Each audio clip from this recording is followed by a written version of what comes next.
It's primary day in New Jersey. The winners of today's Democratic and Republican contest will compete in November to become the state's next governor, and it has been an expensive primary. According to Ad Impact, so far, nearly $89 million has been spent. That makes it the most expensive contest on record in New Jersey and the fourth most expensive non-presidential primary in our country. CBS News New York's Dick Brennan has more from Morristown, New Jersey. Well, Donald Trump may not be on the ballot, but we can tell you he looms large in both the Republican and the Democratic primaries being held here in New Jersey today.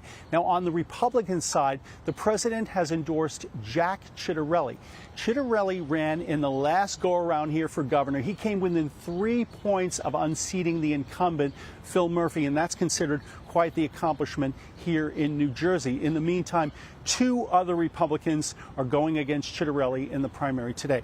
Now, on the Democratic side, there are 6 candidates. Now, the front runner is considered Mikey Sherrill, but she's got lots of competition. There's Congressman Josh Gottheimer. There's Newark Mayor Ross Baraka. There's Jersey City Mayor Stephen Fulop. Many candidates who are going for the Democratic nomination, and all of them have been using President Trump, literally as a punching bag.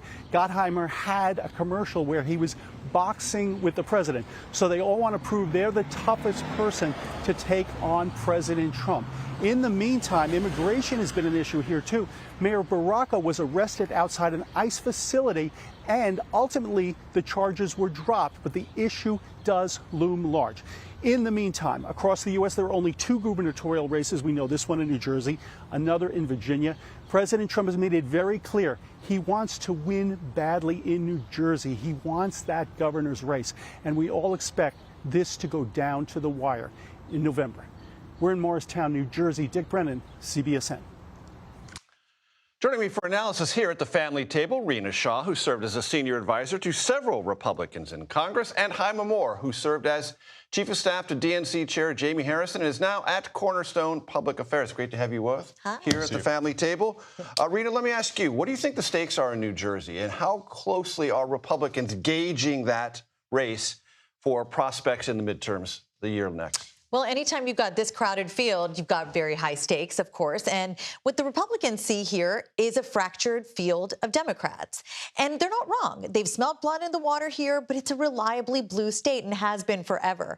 This is the 3rd swing for Jack Ciattarelli at the governor's mansion. I mean, that should not be discounted. This guy has some real chops, and he's been flying under the radar, but I wouldn't say sleep on it because he's got Trump's endorsement. But also, when you look at sort of what the sleeper issue is here, it's immigration.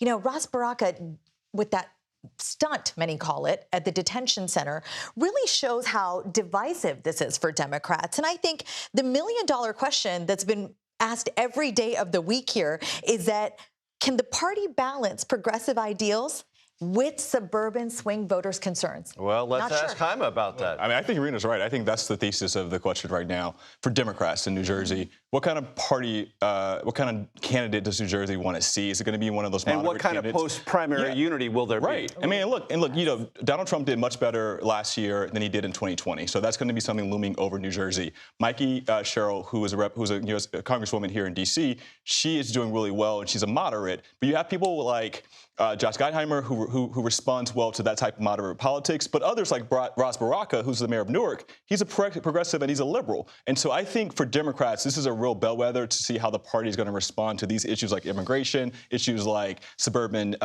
we were just talking about the affordability property like taxes, inflation, et cetera. All of that is playing through there. So I want to play for you sound from Republican Rand Paul of Kentucky, because he was asked today in the Senate, in the corridors, about the upcoming parade here on Saturday to celebrate the 250th birthday of the United States Army, but also the president's birthday. Let's listen. Never been a big fan of goose-stepping soldiers in big tanks and missiles rolling down the street. So if you ask me, I wouldn't have done it. I'm not sure what the actual expense of it is, but I'm not really, we were always different than, the images you saw of the Soviet Union and North Korea. We were proud not to be that. And I'm not proposing that that's the image people want to project, but I'm worried about the image, that it isn't necessarily the best image to show.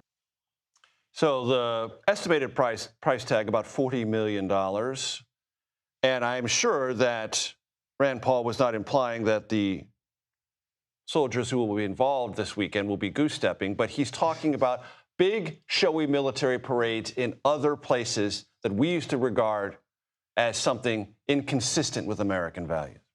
I will say one of my favorite phrases I heard as a very young conservative was from Rand Paul's father, Ron Paul, and it was about nation building abroad. And so, you know, the father and the son, the Pauls, really don't like all the money we've ported over militarily to places there aren't conflicts. So I think it's a little bit of what you just heard from the senator right there is rooted in that They don't want us to ideology. look like authoritarian regimes. And that's entirely it. Truly, when you look at the moment, what we're getting criticized about from the world over is that you've got a wannabe king in your perch at the White House. How does this make it not so? This exhibition of military might doesn't celebrate the Army's birthday. What it does is says to the world, we are mighty, we're still here, we're not going away.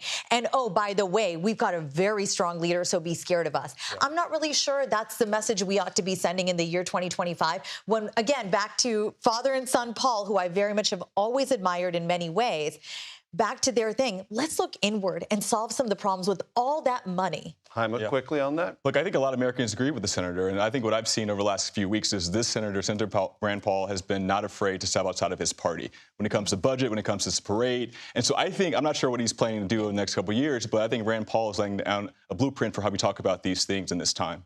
Hyma, very quickly, there was a new poll that came out about the New York mayor's race showing Andrew Cuomo 51%, Zoran Mamdani, who we've talked about before here, 49%. Do you believe that poll is accurate? And do you think this race has tightened up dramatically? I think it has tightened a little bit. And when we talked last, AOC had just endorsed Zoran. So I think it has tightened a bit. But I believe still, and people are saying on the ground in New York, that Cuomo's still going to pull this off. He was just endorsed today by the former mayor, Mike Bloomberg. And so it seems like there's going to be some tightening in the next couple of days. But the primary is going to be June 24th, and we'll see then. But I think Cuomo's going to pull it off. Hyma Moore, Rina, Shah, thanks so much for being here at the family table. I appreciate it.